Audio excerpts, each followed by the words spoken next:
عاملين ايه؟ يا رب تكونوا في افضل حال وبصحه وسعاده. جايبه لكم النهارده بقى بوكس دلع للعرايس. حاجات مهمه جدا لازم تبقى موجوده عندك لو انتي عروسه او حتى بنوته عايزه تدلعي نفسك. الحاجات دي مهمه انها تكون موجوده عندك. اول حاجه الشيفنج فوم، اهم القطعه اللي لازم تبقى موجوده عندك لانها هتسهل عليكي عمليه الشيفنج. هتحطي حته صغيره على المكان اللي انت عايزه تعمليه بيه شيفنج، هتسهل الشيفنج جدا، وحته صغيره منها هتعمل مناطق كتير. شايفين؟ يعني هي حطت حته كبيره دي، بصوا اخده يعني ممكن تاخد دراعها التاني كمان.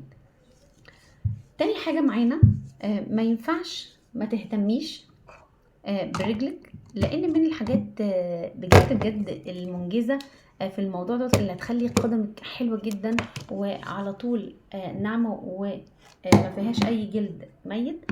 المبرد الكهربي، المبرد ده بيجي معاه قطعتين، قطعه خشنه اللي هي السمرة دي، القطعة ديت للأماكن الجافة جدا واللي فيها تشققات وخشونة جامدة قوي. وفي القطعة اللي هي البينك ديت ناعمة، دي برضو بتطلع الجلد الميت، بس لو انت رجلك ما فيهاش تشققات كبيرة يبقى انت تستخدمي البينك.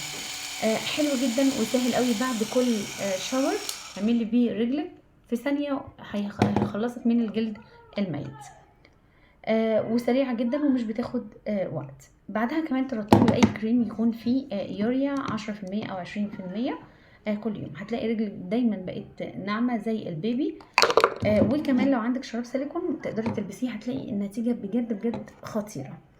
اللي بعد كده لو انت جسمك ناشف وبينشف على طول رغم انك بتحطي لوشن وحاسه ان انت مش راضيه، يبقى في حاجه ناقصاكي. الحاجه اللي ناقصاكي ديت هي الدراي اويل. الدراي اويل ده يعني حاجه خطيره جدا، هيرطب معاكي البشره بشكل حلو قوي وهيدي ليها جلو تحفه، فده بيضاعف الترطيب بشكل غير عادي.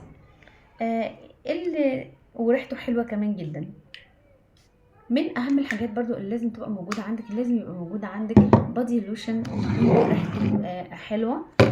من الحاجات الحلوه اللي انا بحبها بابلز، البادي لوشن بتاعهم حلو قوي قوي، ريحته حلوه جدا، البشره بتمتصه بشكل سريع قوي وبيقعد معاكي فتره طويله، وكمان البشره بتفضل مترطبه لوقت طويل.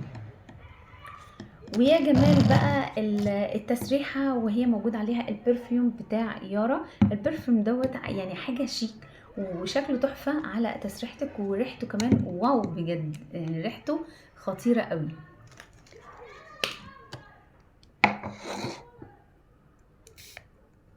واو، الريحه بتنتشر في ثانيه، حلوه جدا.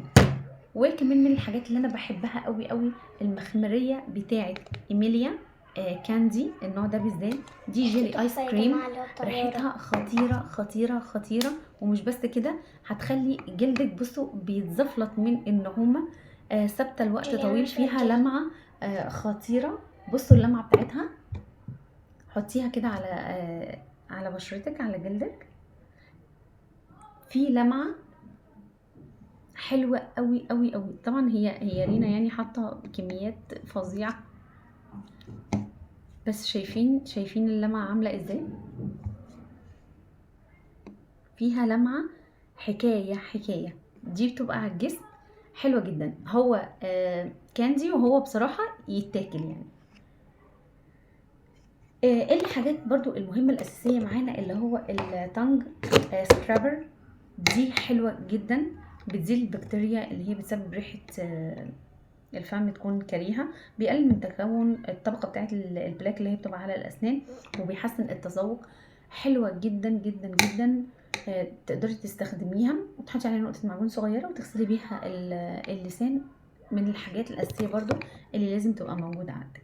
وكمان تعالي بقى في اللي هو الديودرنت، ده ما بيختلفش عليه اتنين، الدراكون البينك بالذات دوت البابل، حلو قوي قوي قوي وبيقعد معاكي فتره طويله. لو يومك فيه فرهضه وفيه مجهود كبير جدا يبقى انا ارشح لك وبقوه اللي هو الديودرنت ده. وبرده من الحاجات كمان الحلوه اللي انا اقول لك تجيبيها اللي هي الشفرات بتاعه الوش بتاعه دوركو تينكل، والنوع ده بالذات اللي هو بالتنى ده.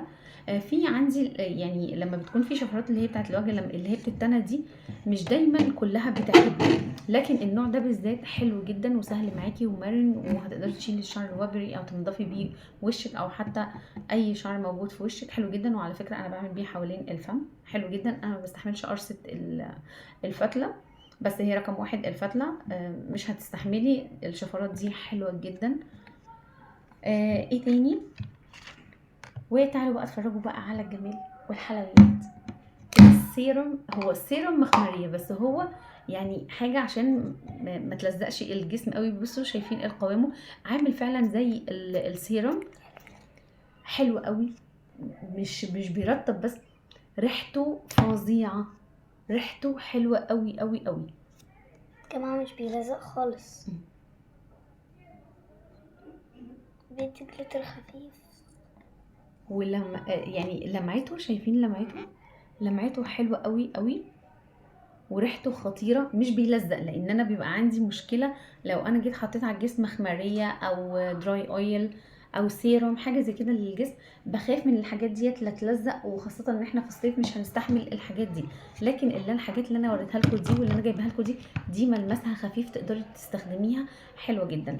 وبكده الفيديو بتاعنا يكون انتهى. اتمنى لو الفيديو عجبكم ما تنسوش تعملوا لايك وشير لكل اصحابكم عشان الكل يستفيد، واستنوني في فيديو جديد.